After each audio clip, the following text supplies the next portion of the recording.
Our story begins in 1918, when South San Francisco was just 10 years old as an incorporated city, but with a growing population, thriving industry. South San Francisco had long been a cattle town, with sprawling ranches and meatpacking plants. In the 1910s, the steel and chemical industries continued to grow, with many new companies founded during the decade.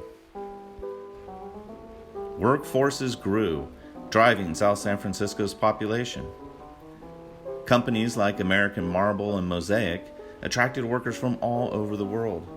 The early families of early South San Francisco were quickly growing, many of whom were immigrants from Ireland, Greece, and especially Italy.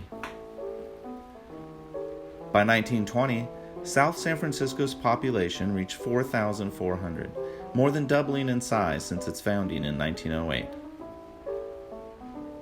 Social clubs were very active. Grand Avenue grew into a bustling commercial district. In addition to new churches and hospitals, several new and now iconic buildings preceded City Hall, such as the Bank of South San Francisco, Grand Avenue Library, and South San Francisco High School on Spruce Avenue, now known as Spruce Elementary.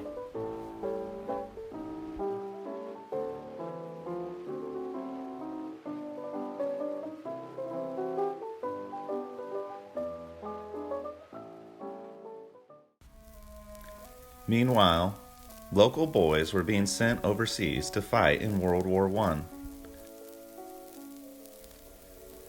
Shaw-Batcher Shipworks built cargo ships for the war effort, launching the Westashawa and many others sideways in the shipyards of South San Francisco.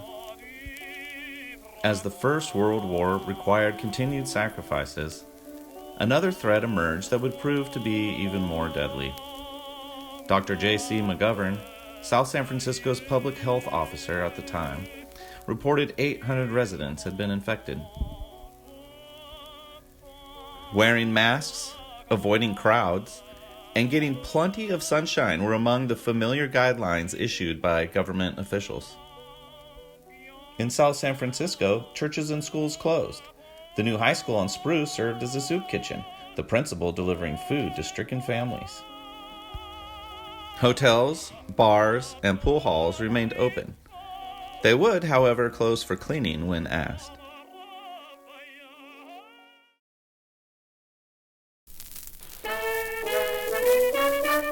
On November 11, 1918, the war was officially declared over, and the city celebrated the return of its young men with a raucous parade.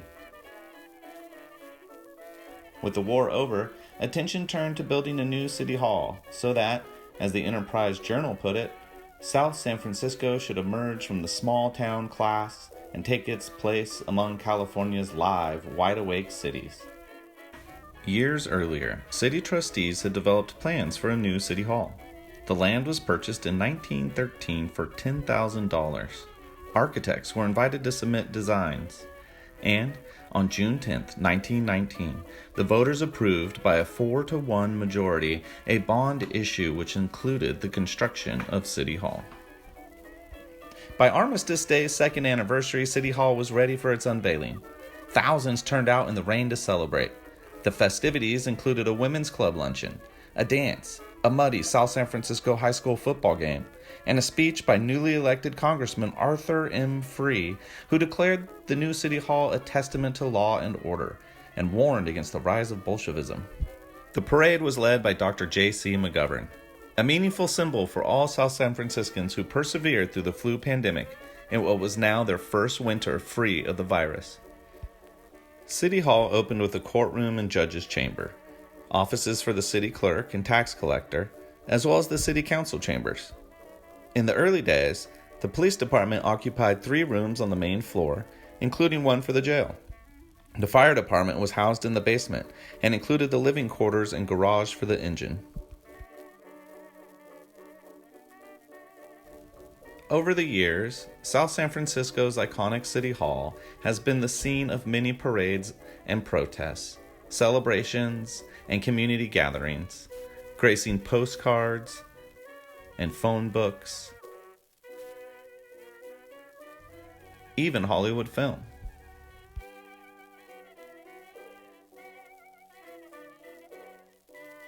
"100 years ago, the people of South San Francisco made a bold statement as they emerged from the twin crises of war and disease.